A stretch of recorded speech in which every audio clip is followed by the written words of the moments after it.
few weeks ago, I decided to do something that most Mad Honey users never bother with. I picked up a notebook, opened a simple tracking app on my phone, and committed to tracking my full Mad Honey ritual for 14 straight days. No guessing, no memory-based opinions. Just clean daily data on what I took, when I took it, how I felt before, how I felt after, what I ate around it, how my sleep changed, and what patterns showed up across the 2 weeks. The results genuinely surprised me. Some of my biggest assumptions about Mad Honey turned out to be completely wrong, and a few small details that I almost ignored turned out to be the most important findings of the entire experiment. Today I want to walk you through everything I learned in those 14 days, the data I collected, and the practical takeaways that I think every Mad Honey user should know. Before we get into the findings, let me explain why I did this in the first place. According to research published on PMC about self-tracking for wellness, around 90% of survey respondents already track at least one health-related habit in their daily life. The most common things people track are workouts at 17.84%, steps at 14.87%, weight at 14.13%, eating habits at 12.64%, and sleep at 9.29%. Mobile apps are the most popular tool at 46.27% of users, while 17.01% use wearable devices and 12.54% still use a paper journal. I used a hybrid approach with a simple paper journal and a basic phone app for sleep timing. The reason I picked 14 days is because researchers studying habit formation generally recommend at least 2 weeks of consistent tracking before any real patterns can be trusted. One night or one day is just noise. 2 weeks gives you signal. Here is the structure I followed. Every day I tracked 7 things: the exact dose I took, the time of day I took it, what I drank or ate it with, my energy level on a 1 to 10 scale before and after, my mood on a 1 to 10 scale before and after, my sleep quality the night that followed, and any notes about my overall experience. I started with a half teaspoon dose and stayed consistent at that amount through the whole 14 days. I also kept everything else stable. Same wake-up time, same general meals, same bedtime. The goal was to isolate the Mad Honey ritual itself as the main variable. Now let me walk you through what I actually learned. The first big lesson surprised me right away. The biggest factor in how good my ritual felt had nothing to do with the honey itself. It had everything to do with the timing and the way I built the ritual around it. On days 1 through 4, I rushed through the routine. I scooped the honey, swallowed it quickly, and went on with my day. On those days, my before and after mood scores barely moved. On days 5 through 14, I slowed everything down. I stirred the honey into lukewarm chamomile tea, sat in low light, kept my phone in another room, and let the moment last about 10 minutes. On those slower days, my mood scores jumped by an average of 1.4 points on the 1 to 10 scale. The honey was identical. The only thing that changed was the ritual around it. This was my single most important takeaway from the entire 14 days. The second lesson was about timing. According to circadian rhythm research, cortisol naturally peaks within 30 to 45 minutes of waking up, and melatonin starts rising around 7 in the evening. I tested both windows. For the first 7 days, I took my half teaspoon in the morning, right after waking. For the second 7 days, I took it about 60 minutes before bed. The differences were clear. Morning use felt grounding and steady, evening use felt slow and calm.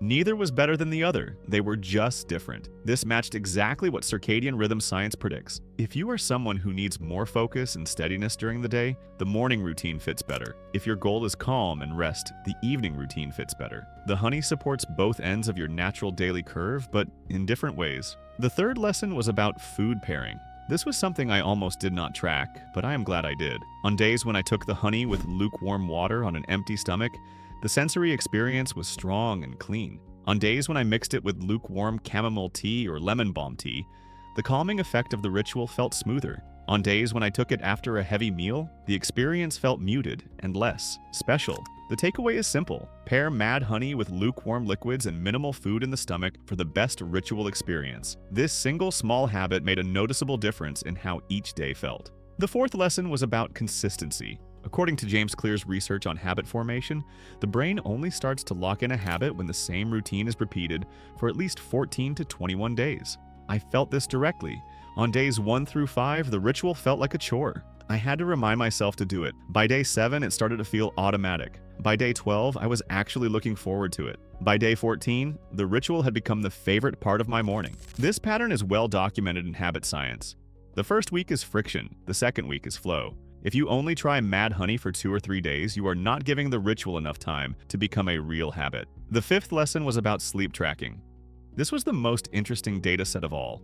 I logged my bedtime, my wake time, the number of times I woke up at night, and how rested I felt on a 1 to 10 scale every morning. According to the National Sleep Foundation 2025 Sleep in America poll, 6 out of every 10 American adults are not getting enough sleep, and almost half have trouble staying asleep 3 or more nights per week. My own baseline before the experiment was a 6 out of 10 on rested feeling. Across the second week of evening, Mad Honey Use paired with lukewarm chamomile tea and a screen-free wind down, my average rested score climbed to 7.3 out of 10. Was it the honey, the chamomile, the screen-free routine, or all three? I cannot say for sure, but the pattern across 7 nights was consistent and clear. The 6th lesson was about dose. I had assumed I would want to increase my dose over the 14 days. The opposite happened. By day 10, I actually started using a smaller amount, closer to a quarter teaspoon, because the ritual itself had become more effective. The honey was a smaller part of the experience, and the surrounding habits were doing more of the work. This matched a finding from honey for sleep researchers who note that smaller, consistent doses paired with good ritual hygiene work better than larger doses with no structure. The 7th lesson was about cost and authenticity. I tracked the exact value of every spoonful, with a half teaspoon dose at roughly 3.5 grams of honey and authentic Nepalese mad honey priced between $60 and $180 per 100 grams in 2026. Each daily ritual cost me somewhere between $2 and $6. Over 14 days, that was around $30 to $90 total. This made me much more thoughtful about authenticity. I wanted every spoonful to be real.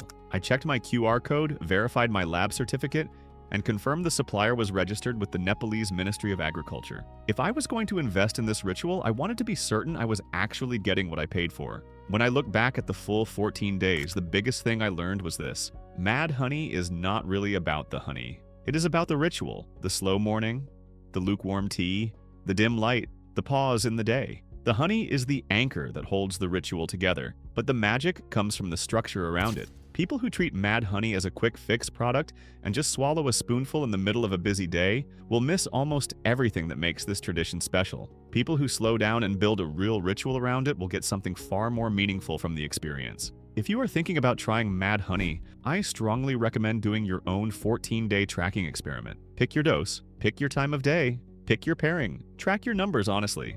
After 2 weeks, you will know more about your own personal response than 99% of people who buy this honey will ever learn. Tracking turns a vague experience into clear data, and clear data turns a wellness experiment into real personal knowledge. If you found this 14-day breakdown helpful, please drop a like to support our channel. If you want more videos that share real personal tracking, honest wellness experiments, and deep dives into rare foods and ancient traditions, hit that subscribe button right now. Tap the bell icon so you never miss our next upload. Thank you for watching, and we will see you in the next one.